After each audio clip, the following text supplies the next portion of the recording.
வாழ்க வளமுடன், வாழ்க வளமுடன், வாழ்க வளமுடன். நமது திதிகள் அப்படின்னு சொல்லுவாங்க. அமாவாசை, பௌர்ணமி, இந்த ரெண்டுத்துலேருந்து வரக்கூடிய நாட்களை 15 நாள் வரும் இல்லையா, அந்த நாட்கள் எல்லாம் திதிகள் அப்படின்வாங்க. இந்த திதிகளுக்கு எல்லாத்துக்கும் பலன் உண்டு.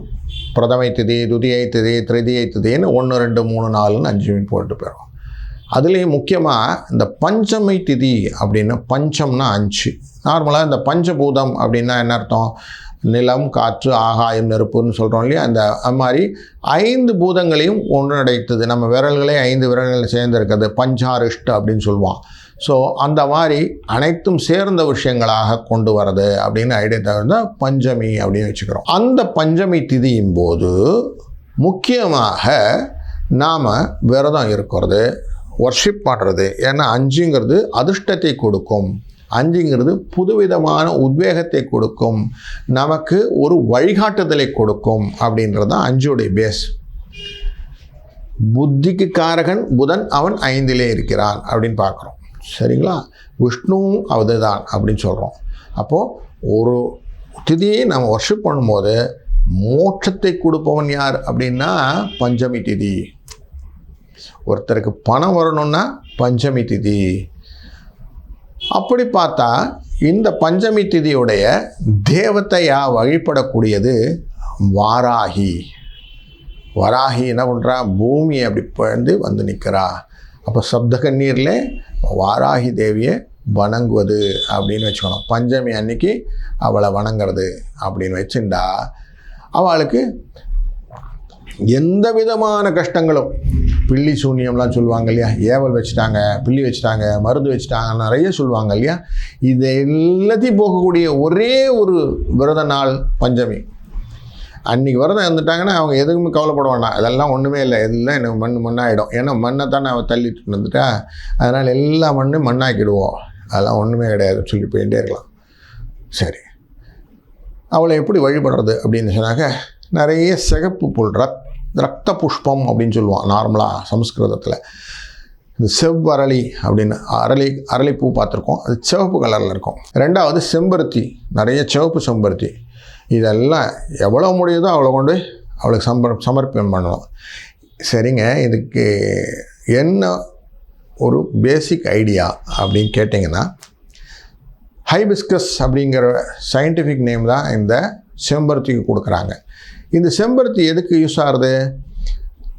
நார்மலாக பார்த்துருக்கோம், செம்பருத்தி வச்சு டிகாக்ஷன் போட்டு குடிப்பாங்க.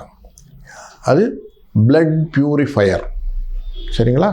ஒருத்தருக்கு ரத்தத்தை சுத்திகரிக்கக்கூடிய ஒரு ஈஸியான மெத்தட் எதுனா செம்பருத்தி. அதனால் செம்பருத்தியை இங்கே சுவாமிக்கு வழிபட்டுட்டு அதை பிரசாதமாக வாங்கி நம்ம வீட்டில் கொண்டு இதை பண்ணிட்டீங்கன்னா குப்பையில் போட வேண்டாம். நிறைய என்ன பண்ணுறோன்னா, வில்வத்தை கொண்டு போய் அர்ச்சனை பண்ணிவிட்டு குப்பையில் போட்டுறோம். எதை பண்ணாலும் அர்ச்சனை பண்ணி, துளசி அர்ச்சனை பண்ணி தூக்கி குப்பையில் போட்டுறோம். இதை போய் செம்பருத்தி போட்டு குப்பையில் போட்டுறோம். இந்த குப்பையில் போடுறதுக்காக பண்ணுறோம்.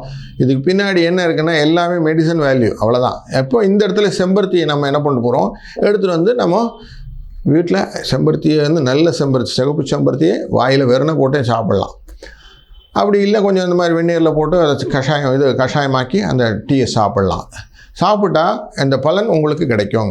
2வது, சரிங்க, செவ்வரளின்னு சொன்னீங்களே, அரளி வச்சு நாங்கள் என்ன பண்ணுறது, அரளிப்பூலாம் நம்ம சாப்பிட முடியாதா அப்படின்னா, இதுலேயும் சயின்ஸ் இருக்குது. இப்போ நீங்கள் ஒரு ஹைவேயில் போயிட்டுருக்குறீங்க.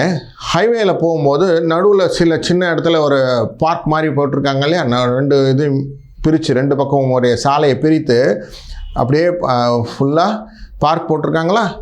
அதில் நீங்கள் உன்னிப்பாக பொறுத்து பார்த்தீங்கன்னா அரளி செடி பூக்கள் தான் நிறைய இருக்கும்.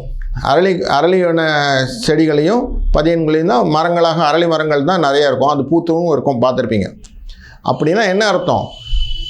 நீங்கள் விடுற கார்பன் மோனாக்சைடு இருக்கு இல்லையா, நம்ம அந்த கார்லேயும் பைக்லேயும் அந்த லாரிலையும் போகக்கூடிய அந்த கருப்பு கார்பன், இதை பியூரிஃபை பண்ணி ஆக்சிஜனை மாற்றி கொடுக்குற யார்? இந்த அரளி பூக்கள் தான். இதை தான் சயின்டிஃபிக்காக அங்கே கொண்டு வச்சுருக்காங்க.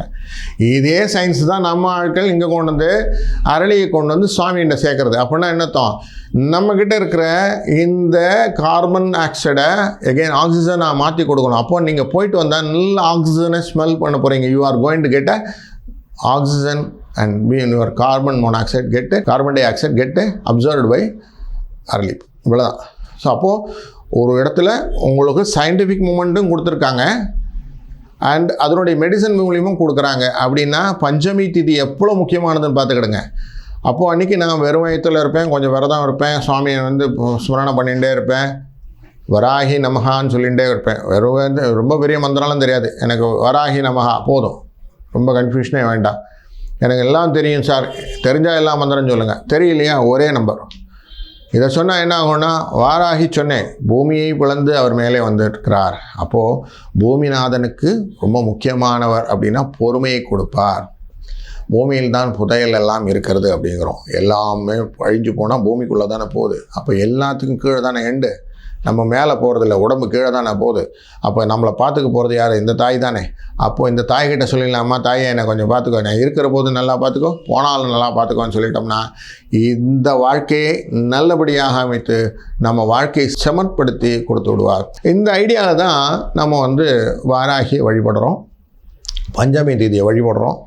அதனால் புது புது காரியங்கள் ஏதான செய்யறதா இருந்தாலோ, முயற்சிகள் செய்வதாக இருந்தாலோ, முயற்சிகள் தடைபட்டாலோ, செல்வ வளம் இல்லாமல் இருந்தாலோ, குழந்தை வளம் இல்லாமல் இருந்தாலோ, வீடு வாசல்கள் இல்லாமல் இருந்தாலோ, மண் விஷயங்களில் பிரச்சனைகள் இருந்தாலோ, வழிபடக்கூடிய ஒரே தெய்வம் வராகி தெய்வம். அது பஞ்சமி தேதியில். அதனால் பஞ்சமியை விடாமல் எல்லாரும் வழிபாடு செஞ்சு அவர்கள் அந்த பலனை அடைய வேண்டும் என்று எல்லாம் வல்ல வாராகி வேண்டி கேட்கிறேன். வாழ்க வளமுடன்.